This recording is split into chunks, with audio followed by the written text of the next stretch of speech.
रक्त कैसा है? एक तरल संयोजी उत्तक है। रक्त तरल संयोजी उत्तक है। क्या है? रक्त एक तरल संयोजी उत्तक है। अब रक्त के बारे में, रंग कैसा होता है? लाल रंग। कैसा रंग होता है इसका? रक्त का कैसा रंग होता है? लाल रंग। और लेकिन कैसा होता है? चिपचिपा। और कैसा होता है? क्षारीय। कैसा होता है वो? क्षारीय। रंग कैसा हो गया? लाल, चिपचिपा और क्षारीय। लाल रंग किस वजह से होता है? किस वजह से होता है लाल रंग? हीमोग्लोबिन।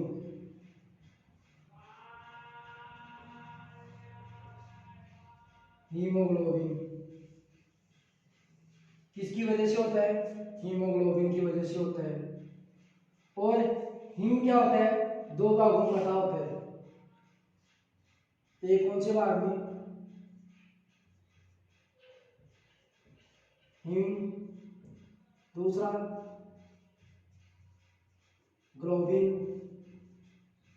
हीम क्या है? एक वर्णक है। क्या है? वर्णक या पिगमेंट।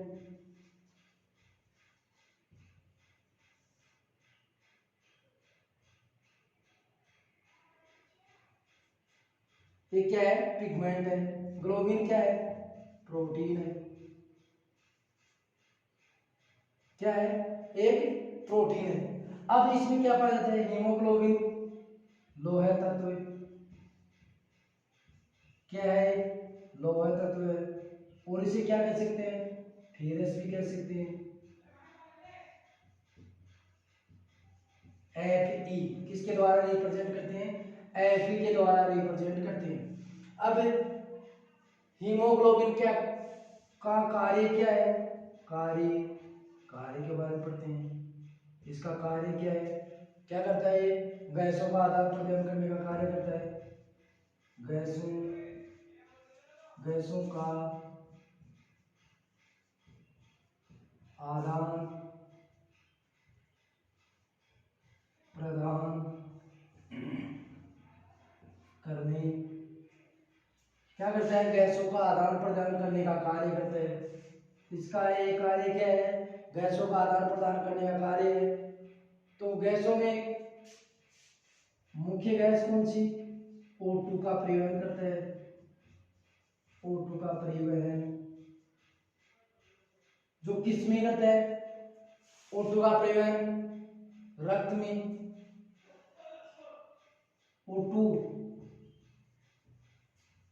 O2 कहाँ जाके मिलती है? रक्त में। किसमें मिलती है? रक्त में मिलती है। ये हो गया। अब इसकी प्रकृति देखते हैं। रक्त की पहला पॉइंट देख लिया। दूसरा पॉइंट है प्रकृति। इसकी प्रकृति क्या होती है? हल्की, क्षारीय। कैसी होती है? हल्की, क्षारीय। पीएच देखते हैं इसकी। पीएच कितनी होती है? पीएच पैमाना, पीएच कितनी होती है? 7.4। इसकी पीएच कितनी होती है? किसकी? रक्त की पीएच। रक्त कैसा होता है? हल्का, क्षारीय। और इसकी पीएच कितनी होती है? 7.4 होती है। अब आता है इसका कार्य। तीसरा पॉइंट, रक्त का क्या कार्य है? रक्त का कार्य गैसों का आदान प्रदान करना। जैसे किसके द्वारा होता है? कोशिका के द्वारा।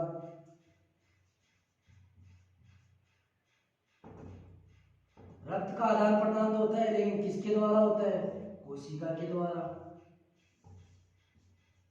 गैसों का आदान प्रदान।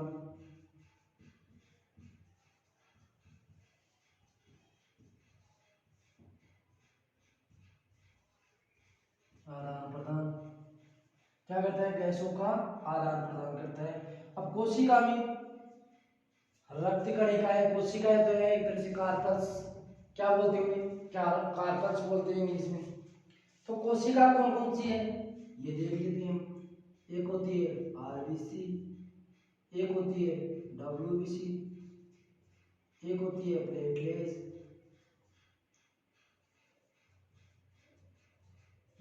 ये क्या होती है प्लेटलेट्स, प्लेटलेट्स को बिम्बाणु भी कहते हैं। और क्या होती है कोशिका, अब गैसों का आदान प्रदान करना और पोषक तत्व, पोषक तत्व और क्या कार्य करता है, पोषक तत्वों कार्य करता है। और क्या किसका कार्य करता है, अपशिष्ट पदार्थ, अपशिष्ट पदार्थ।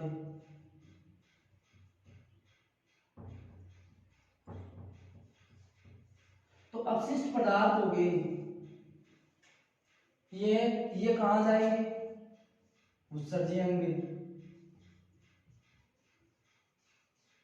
उत्सर्जी अंगों तक पहुंचाने का कार्य करता है। कौन पहुंचाने का कार्य करता है, रक्त करता है। कौन करता है, रक्त के द्वारा पहुंचता है। प्रकृति, ये किसकी प्रकृति है, रक्त की है। कैसा होता है, हल्का क्षारीय होता है। ये बात होगी। अब इसमें देखते हैं सबसे पहले रक्त कैसा होता है, तरल संयोजी उत्तक होता है। रंग कैसा होता है इसका, लाल चिपचिपा एवं क्षारीय। अब लाल किसकी वजह से होता है, वजह है किसकी वजह से, हीमोग्लोबिन की वजह से। हीमोग्लोबिन बनता किससे है, लोहा तत्व या फेरस धातु से बनता है। हीमोग्लोबिन का क्या कार्य है, गैसों का आदान प्रदान करने का कार्य है। लेकिन और गैसों का आदान प्रदान मुख्य कौन सी करती है, O2 का परिवहन करती है। O2 का परिवहन किसमें करती है, रक्त में करती है। O2 का परिवहन किसमें करती है, रक्त में करती है। अब हीमोग्लोबिन शब्द दो शब्दों से मिलकर बना है, एक तो बना है हीम वर्ण, दूसरा बना है ग्लोबिन के द्वारा। हीम वर्ण क्या है, एक पिगमेंट है जो प्लाज्मा में पाया जाता है और हीमोग्लोबिन का बनाने का रंग या रंग प्रदान करने का कार्य करता है। हिम क्या करता है, वर्ण के क्या कार्य करता है, रक्त को लाल करने का कार्य करता है। प्रोटीन क्या है, ग्लोबुलिन। ये हो गया इसमें। अब इसके बारे में पढ़ते हैं, कितना परसेंट पाया जाता है रक्त में।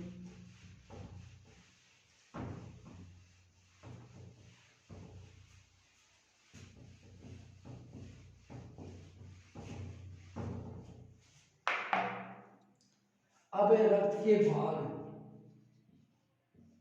रक्त के भाग करते हैं। रक्त के कितने भाग हैं, तो रक्त के भाग कितने हैं, दो भाग हैं। कितने भाग हैं, दो भाग हैं। एक भाग कौन सा है, प्लाज्मा।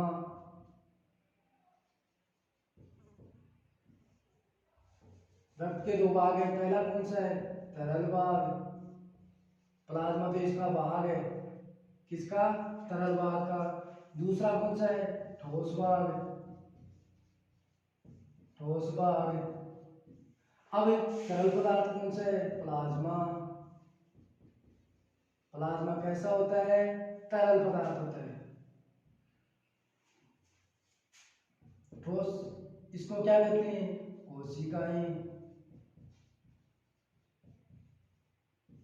ठोस भाग को कोशिकाएं कह सकते हैं या रक्त कणिका कह सकते हैं। रक्त कणिकाएं या ब्लड कार्पल्स भी कह सकते हैं। क्या कह सकते हैं, ब्लड कार्पल्स। अब इसमें क्या है, ये फिर तीन प्रकार की होती है। पहला प्रकार कौन सा है, आरबीसी। दूसरा डब्ल्यूबीसी। तीसरा प्लेटलेट्स, प्लेटलेट्स। अब इसका नाम इरिथ्रोसाइट, इरिथ्रोसाइट्स। इसका नाम ल्यूकोसाइट।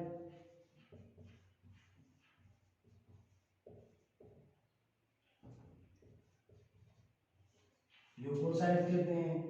इसे क्या कहते हैं? थ्रोम्बोसाइट।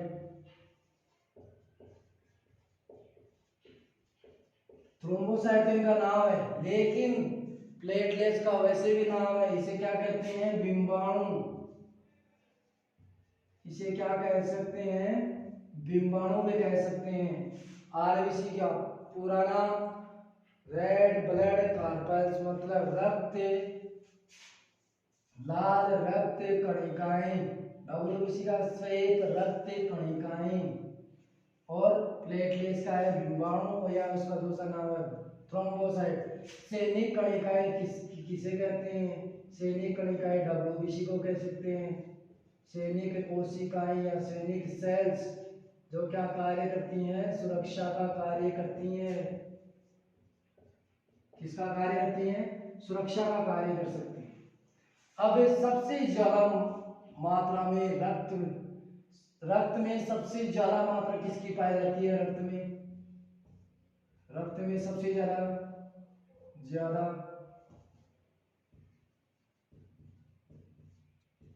ज्यादा मात्रा आरबीसी की कितनी परसेंट? 90%।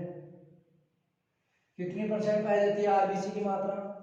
99%। कितनी परसेंट? 99% रक्त में क्या पाई जाती है?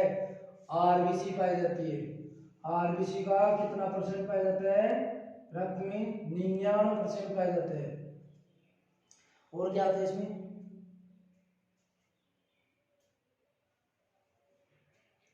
ब्लड में। अब आरबीसी हमारे शरीर में कितनी परसेंट? 99% पाई जाती है, लेकिन इनकी संख्या कितनी होती है शरीर में? 55 लाख प्रति एमएम। कितनी होती है? 55 लाख, 50 से 55 लाख लगभग। अब एरिथ्रोसाइट का क्या कार्य है? O2 का परिवहन। रक्त में क्या कार्य करता है? O2 का परिवहन। O2 का परिवहन, ये क्या है? कार्य। डब्ल्यूबीसी का क्या कार्य है? सैनिक कणिकाओं का मतलब सुरक्षा प्रदान करने का कार्य है। क्या कार्य करती है? सुरक्षा प्रदान करने का कार्य करती है। और शरीर का तापमान नियंत्रित करती है। तापमान में भी काम आती है। किस रूप में? तापमान में भी। अब थ्रोम्बोसाइट क्या कार्य करती है? रक्त का थक्का जमाने का कार्य करती है। रक्त का थक्का, ब्लड क्लॉटिंग। इंग्लिश में बोले तो क्या कह सकते हैं? Blood clotting. रक्त को जमाने का कार्य कर सकती है, मतलब ब्लड क्लॉट, रक्त का थक्का जमाने का कार्य। अब बात आती है प्लाज्मा की। प्लाज्मा रक्त में कितना परसेंट पाया जाता है? रक्त में मात्रा कितनी परसेंट पाई जाती है? रक्त में 55%। कितनी परसेंट पाई जाती है? 55%। ठोस भाग में कोशिका कितनी परसेंट पाई जाती है? 45%। और इसकी 55%। 55% में क्या आता है? जल कितनी परसेंट पाए जाते हैं प्लाज्मा में? 92% पाए जाते हैं। और जल के साथ बच गए अकार्बनिक, अकार्बनिक व कार्बनिक।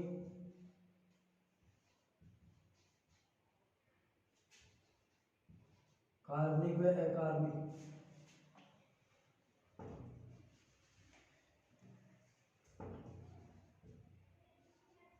कार्बनिक व अकार्बनिक कितनी परसेंट पाई जाती है? 8%। बच गए 8%। अब 8% में अन्य सभी आ जाते हैं, प्रोटीन, जो भी कार्बनिक अपशिष्ट पदार्थ जो बच गए सारे क्या आते हैं? 8% में आ जाते हैं। और क्या पाया जाता है इसमें? ये पाया जाता है। अब रक्त प्लाज्मा में से क्या निकाल दिया जाए? प्लाज्मा प्लाज्मा में से प्लाज्मा में से प्रोटीन को निकाल दिया जाए। प्रोटीन को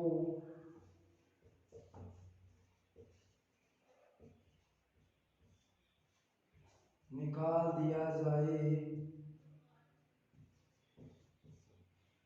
तो जो पदार्थ बचता है, जो पदार्थ बचता है उसे क्या कहते हैं? उसे सीरम कहते हैं। क्या कहते हैं? सीरम कहते हैं। आ गया समझ में कि सीरम किसे कहते हैं? प्लाज्मा में से क्या निकाल दिया जाए? प्रोटीन को निकाल दिया जाए, और तो जो पदार्थ बचता है, जो भी प्लाज्मा में जल पाया जाता है, अकार्बनिक व कार्बनिक पाया जाता है, ये किस रूप में रह जाते हैं? सीरम के रूप में रह जाते हैं। किस रूप में? सीरम के रूप में। अब आती है बात ठोस कणिकाएं होगी। अब आती है निर्माण। रक्त का निर्माण कहाँ होता है? रक्त का निर्माण, रक्त का निर्माण कहाँ होता है? वयस्क मनुष्य में कहाँ होता है? वयस्क मनुष्य में कहाँ होता है? लाल अस्थिमज्जा, बोन मेरो।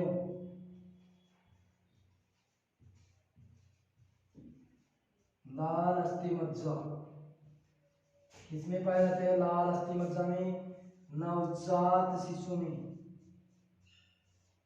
नवजात शिशु में रक्त कहाँ बनता है? नवजात शिशु में रक्त बनता है प्लीहा, तिल्ली, प्लीहा। प्लीहा को एक नाम से और बोलते हैं तिल्ली। तिल्ली को ही स्प्लीन भी कहते हैं।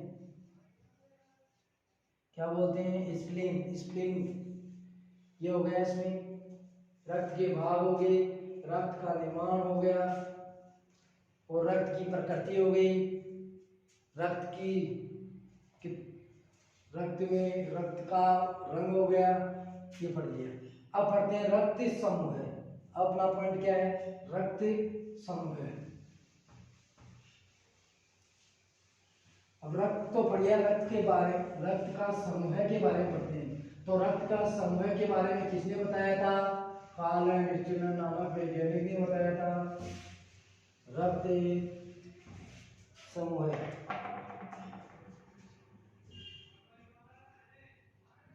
रक्त समूह, रक्त समूह के बारे में पढ़ते हैं। खोजकर्ता कौन है? Karl Landsteiner. कार्ल लैंडस्टीनर नामक वैज्ञानिक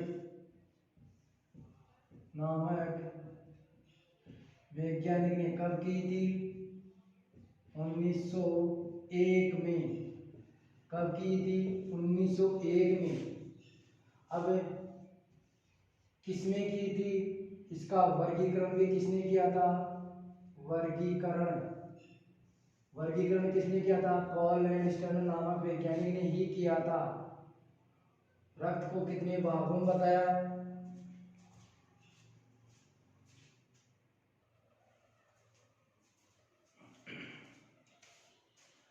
अपन ने पढ़ लिया था।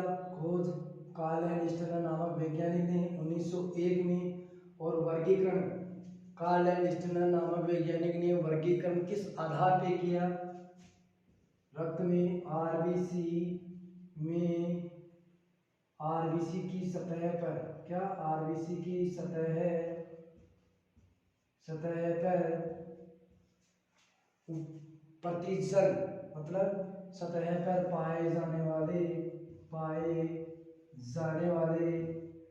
प्रतिजन और प्रतिरक्षी, मतलब प्रतिजन की उपस्थिति या अनुपस्थिति के आरबीसी की सतह पर आरबीसी की सतह पर पाए जाने वाले प्रतिजन की उपस्थिति और अनुपस्थिति के आधार पर वर्गीकरण किया गया, के आधार पर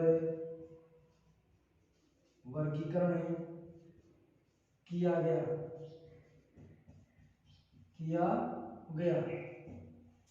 किस आधार पर किया गया वर्गीकरण? आरबीसी की सतह पर रक्त में आरबीसी पाई जाती है और आरबीसी की सतह पर पाए जाने वाले प्रतिजन की उपस्थिति और अनुपस्थिति के आधार पर रक्त समूह का वर्गीकरण किया गया। तो जैसे ए बी, ये क्या है? ए बी वर्ग है, तो 4 वर्गों में वर्गीकृत किया गया है। 4 वर्गों में 4 वर्ग कौन कौन से हैं? सारणी अनुसार पढ़ते हैं। ए बी, ए बी और ओ। इसको बड़े में लिख लेते हैं, इससे क्या है? रक्त समूह समझा सकते।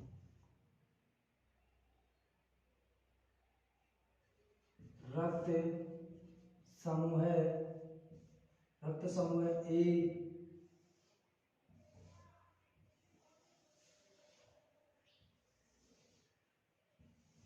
प्रतिजन और प्रतिरक्षी। प्रतिजन और प्रतिरक्षी को हम अंग्रेजी में प्रतिजन को एंटीजन कह सकते हैं, एंटीजन, और इसको एंटीबॉडी क्या कह सकते हैं? एंटीबॉडी और antigen. Blood group A, blood group B, blood group A B और ब्लड ग्रुप ओ।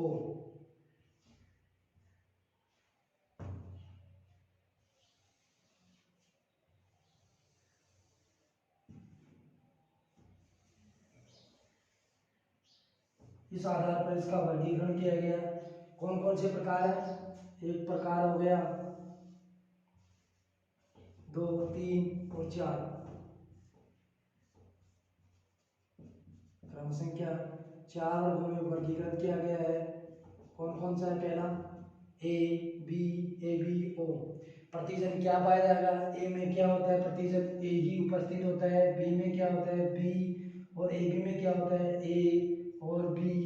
और इसमें प्रतिजन अनुपस्थित होता है। क्या होता है? इसमें प्रतिजन अनुपस्थित होता है। इस वजह से क्या है? प्रतिजन अनुपस्थित होने की वजह से क्या होता है? ये सभी को रक्त दे सकता है। क्या दे सकता है?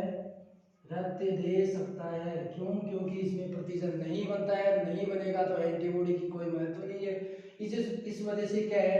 रक्त ये सभी को दे सकता है। अगर जिसमें प्रतिजन बनता है तो प्रतिरक्षी बनना आवश्यक है, तो इसमें प्रतिजन रक्त समूह ए में प्रतिरक्षी क्या होती है? बी। क्या होती है? बी। और बी में क्या होती है? ए। और ए बी में क्या होती है? अनुपस्थित। इसमें कोई एंटीबॉडी नहीं पाई जाती है। इस वजह से ये क्या करता है?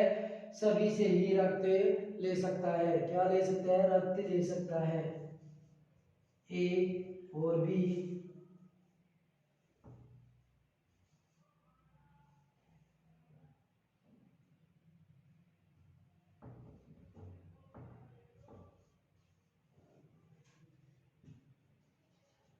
आर एच कारक में 417 एमिनो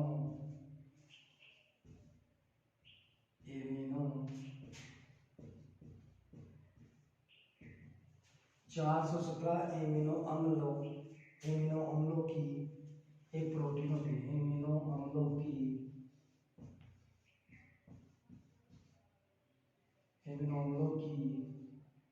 एक प्रोटीन होती है। क्या होती है? प्रोटीन होती है। क्या होती है? आरएच कारक में 417 एमिनो अम्लों की एक प्रोटीन होती है। तो खोज किसने की थी? खोज मकाका रिहसस मकाका रिहसस नामक बंदर में। किसमें की थी? मकाका रिहसस नामक बंदर में इसके बारे में खोजा था। अब इसके बारे में बताया किसने था मकाका रिहसस के बारे में? कार्ल लैंडस्टेनर व विनर ने। कार्ल स्टेनर नामक वैज्ञानिक तो बताया था, लेकिन दूसरा वैज्ञानिक कौन था? विनर। अब विनर ने कार्ल लैंडस्टेनर ने इसके बारे में बताया था। आरएच कारक में और क्या? आरएच कारक है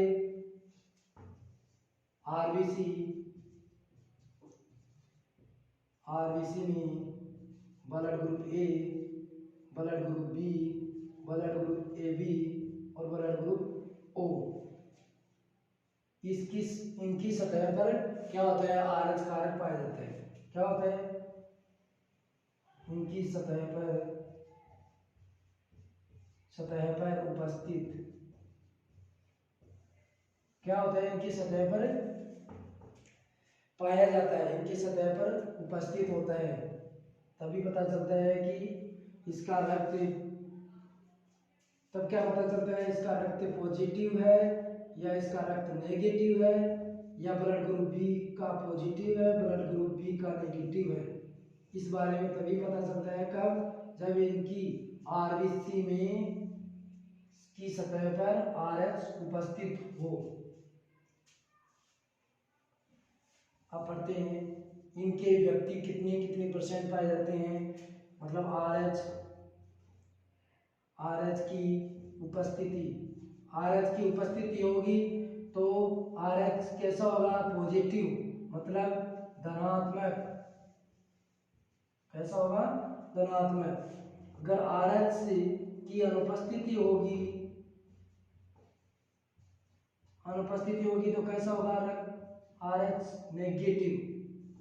कैसा होगा? नेगेटिव। तो इसे क्या कहते हैं? ऋणात्मक। इसमें विश्व की आरएच पॉजिटिव वाले व्यक्ति विश्व में कितने परसेंट पाए जाते हैं? विश्व में कितने परसेंट पाए जाते हैं? 85%। कितने परसेंट व्यक्ति पाए जाते हैं? 85% आरएच पॉजिटिव वाले व्यक्ति हैं विश्व में, 85%। और ऋणात्मक विश्व में कितने परसेंट बच गए? 15%। कितने परसेंट? 15% आरएच नेगेटिव मतलब ऋणात्मक वाले व्यक्ति पाए जाते हैं। अब आरएच नेगेटिव बात होगी, आरएच पॉजिटिव हो गया, आरएच नेगेटिव और आरएच पॉजिटिव मतलब धनात्मक, आरएच नेगेटिव मतलब ऋणात्मक। अब आती है मानव शरीर में 5 प्रकार के आरएच कारक पाए जाते हैं। मानव शरीर में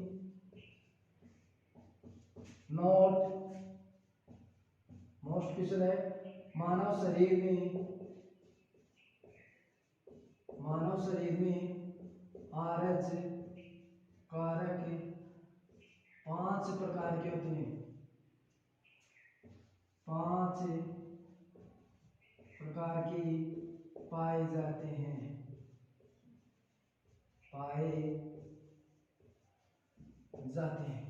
कितने प्रकार के पाए जाते हैं? 5 प्रकार के पाए जाते हैं। पहला कौन सा है? RH-D, दूसरा है RH-E, तीसरा है RH-E, चौथा है RH-C और पांचवा है RH-C। इनकी कितनी परसेंट पाई जाती है मात्रा? कितनी प्रतिशत पाई जाती है? तो इसकी कितनी परसेंट पाई जाती है? 85%। मतलब RH-D कारक वाले व्यक्ति कितनी परसेंट पाए जाते हैं? 85। और RH-E वाले 30%। कितने परसेंट पाए जाते हैं? RH-E वाले कारक के व्यक्ति कितने परसेंट? 30%। आर एच ई कारक वाले व्यक्ति 70% पाए जाते हैं। कितने परसेंट? 70%। आर एच सी कारक वाले व्यक्ति कितने परसेंट पाए जाते हैं? 80%। और आर एच सी कारक वाले परसेंट 80%।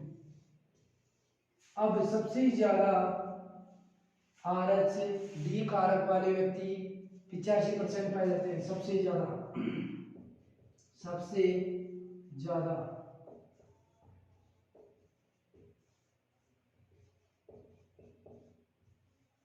छोटा क्वेश्चन आ जाए कि आर एच कारक वाले व्यक्ति सबसे ज्यादा, ऐसा कौन सा आर एच है, आर एच कारक है जिसमें 85% सबसे ज्यादा व्यक्ति पाए जाते हैं, जिनके शरीर में सबसे ज्यादा कारक पाए। ऐसा कौन सा आर एच कारक है जिसमें आर एच मानुषिक में ज्यादा पाया जाता है? आर एच डी कारक। कौन सा कारक है? आर एच डी कारक पाया जाता है। अब इसमें पढ़ते हैं रक्त में एंटीजन, मतलब रक्त में एंटीजन और एंटीबॉडी के बारे में पढ़ते हैं।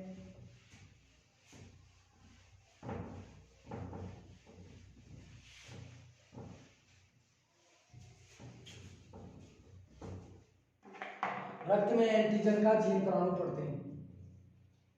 रक्त में एंटीजन, प्रतिजन बोल दो, प्रतिजन का जीनोटाइप या जीन परमाणु,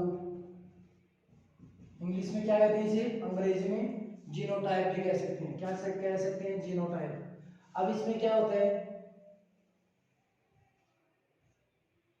जीनोटाइप देखते हैं। जैसे व्यक्ति का ब्लड ग्रुप ए है, ए पॉजिटिव है, ए नेगेटिव है, बी पॉजिटिव है, बी नेगेटिव है, ऐसे सभी का एक प्रकार से है। तो इसका एंटीजन कैसे पाया जाएगा? एंटीजन आई ए। एंटीजन क्या होगा? आई ए। या क्या हो सकता है? आई ए और आई जीरो। तो इसे आई जीरो ना कहकर आई मान लेते हैं, स्मॉल आई के रूप में रिप्रेजेंट। क्यों? क्योंकि इसमें क्या पाई जाती है? प्रतिजन अनुपस्थित होती है। अब जैसे इसमें भी वो ही है, क्या है? आई ए या आई ए और आई। अब ऐसे आ जाए ब्लड ग्रुप बी का आई बी, इसका प्रतिजन वही होगा, प्रतिरक्षित अलग होगा लेकिन प्रतिजन क्या होगा? ब्लड ग्रुप जैसे आई ए है तो उसका प्रतिजन क्या होगा? आई ए ही बनेगा। और आई ए, इसका प्रतिजन क्या होगा? एक प्रतिजन होगा आई ए और दूसरा प्रतिजन होगा आई ए। इसे इस रूप में भी अभिव्यक्त कर सकते हैं। इस वजह से क्या है, चाहे उसका आर एच कारक पॉजिटिव हो, चाहे R H positive R H negative, अगर ऐसा आ भी जाए ना तो माना कि ब्लड ग्रुप ए है तो उसका क्या होगा? पॉजिटिव। ब्लड ग्रुप ए है तो उसका पॉजिटिव नेगेटिव, उसका ब्लड ग्रुप क्या है? नेगेटिव। तो नेगेटिव होगा तो भी आई ए ही उसमें प्रतिशत पाया जाएगा। अगर आ जाए आई प्रतिशत बी ग्रुप में क्या पाया जाएगा? तो ब्लड ग्रुप बी में प्रतिशत कैसा होगा? आई बी या आई बी, इस रूप में भी अभिव्यक्त कर सकते हैं। अब आता है आई बी,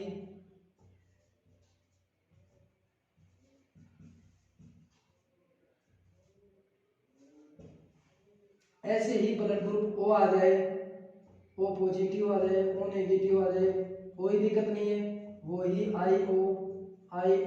क्यों? क्योंकि इसमें कोई महत्व निकले, आई भी लिख सकते हैं इसे। क्यों? क्योंकि इसमें क्या होता है? प्रतिजन अनुपस्थित होता है, इस वजह से क्या होता है? इसमें कोई प्रतिजन नहीं होता है, इस वजह से आई लिख सकते हैं। चाहे ब्लड ग्रुप ओ नेगेटिव आ जाए तो भी आई लिखा जाएगा। क्या लिखा जाएगा? आई लिखा जाएगा। अब जैसे आ जाए ए बी पॉजिटिव, आप पूछो सर ए बी पॉजिटिव का निकालो, तो ए बी पॉजिटिव का भी आई ए और आई बी कैसा होगा, आई ए आई बी, चाहे आई ए बी नेगेटिव हो चाहे ए बी पॉजिटिव हो तो कैसा बनेगा अभिव्यक्त, आई ए और आई बी। अब पढ़ते हैं रक्तदान।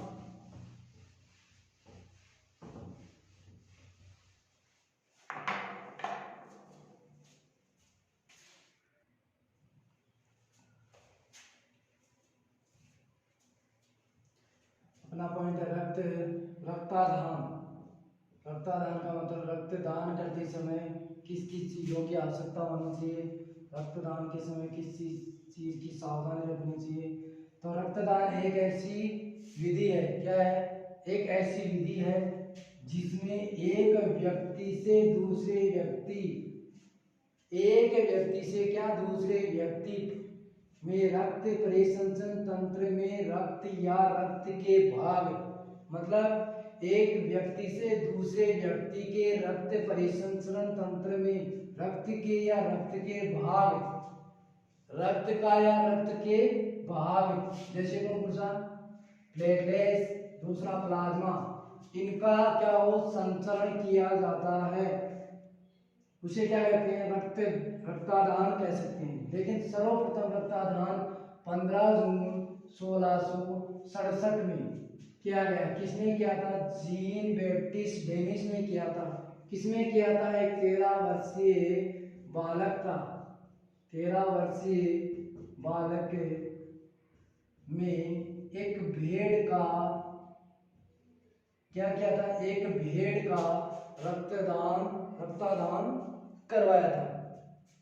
13 वर्षीय बालक के भेड़ के रक्त से रक्तदान करवाया था, मतलब 13 वर्षीय बालक में भेड़ के रक्त का रक्तदान करवाया था, रक्त का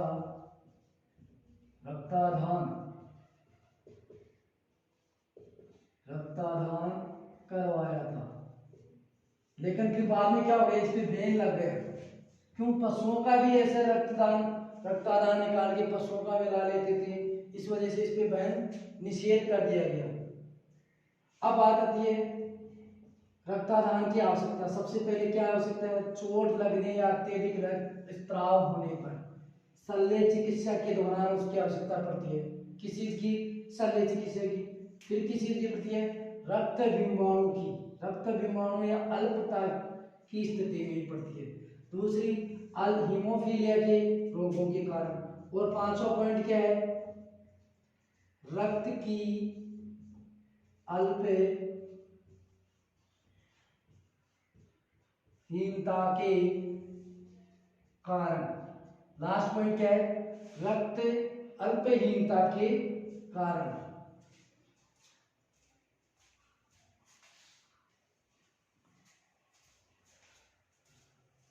अब आती है बात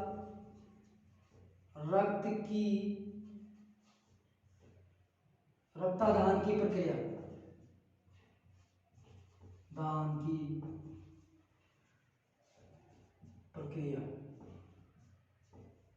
रक्तदान की प्रक्रिया स्वास्थ्य का परीक्षण किया जाना चाहिए। दूसरा पॉइंट देखते हैं हम,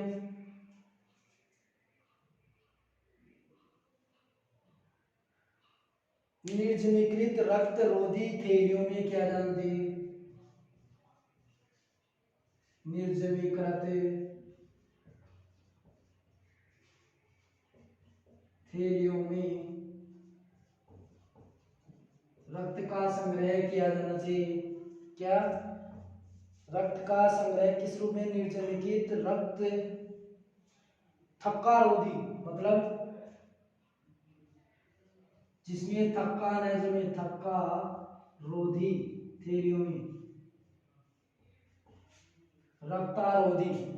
फिर संग्रहित रक्त का प्रतिशत भंडारण किया जाना चाहिए।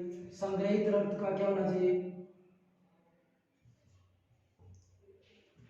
संग्रहित रक्त का भंडारण किस रूप में किया जाना चाहिए? संग्रहित रक्त का भंडारण 70% शुद्ध होना चाहिए। उपापचय क्रिया को धीमा करना चाहिए।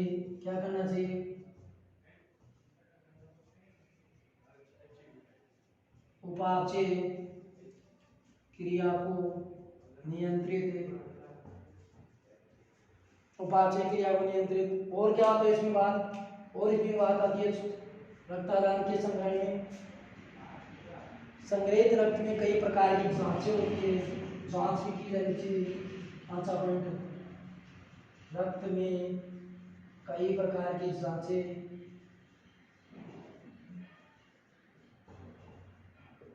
जैसे पहले HIV, रक्त समूह है, तीसरी RH कारक की होगी। इन सभी की जांच आवश्यक है। उसके बाद में क्या किया जाता है? रक्त का संग्रहण किया जाता है। अब रक्त संग्रहण के बाद रक्तदान, रक्तदान करने के बाद में व्यक्ति को क्या करना चाहिए? व्यक्ति को 1-2 दिन क्या करना चाहिए? रेस्ट करना चाहिए, आराम करना चाहिए। उसके साथ व्यक्ति को क्या करना चाहिए? द्रव्य पदार्थों का उपयोग अधिक से अधिक करना चाहिए। मतलब रक्तदान शुरू करने से 30 मिनट पूर्व भंडारण क्षेत्र से बाहर लाया जाता है। रक्तदान, रक्तदान सावधानी,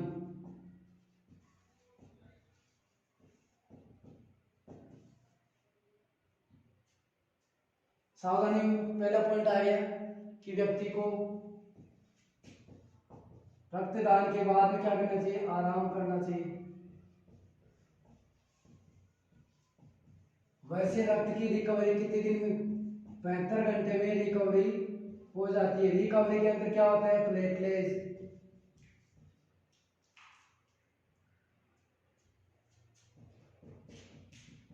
प्लेटलेट्स, RBC, WBC, इनका निर्माण होता है। कुछ ये क्या होता है? रक्त का निर्माण, रक्त की संचरण का निर्माण होता है। और क्या होता है? रक्त में कितने काफी है? सावधान, रक्त में आराम, द्रव पदार्थों का उपयोग करना चाहिए। द्रव पदार्थों का उपयोग